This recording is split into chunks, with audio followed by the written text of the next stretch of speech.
Start thawing your frozen turkey several days in advance. We recommend refrigeration thawing, which involves placing the turkey in a pan on the bottom shelf of your fridge. Allow 24 hours of thawing for every 4 to 5 pounds of turkey. For a juicier, more flavorful turkey, we recommend brining. Simply soak your bird in a 5% salt-to-water solution for 12 to 24 hours. Preheat your oven to 425 degrees. Before handling turkey, it's imperative you wash your hands with soap and water for a minimum of 20 seconds.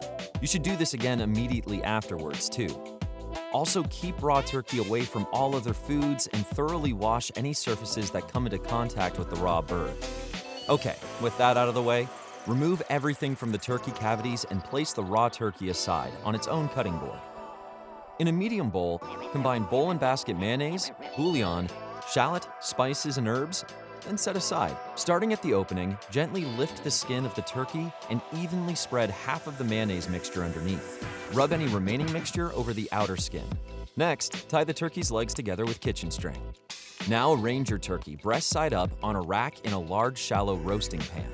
Tent the turkey with heavy-duty aluminum foil and roast for 1 hour at 425 degrees. Decrease your oven's temperature to 350 degrees and roast your turkey for another 1 to 1.5 hours.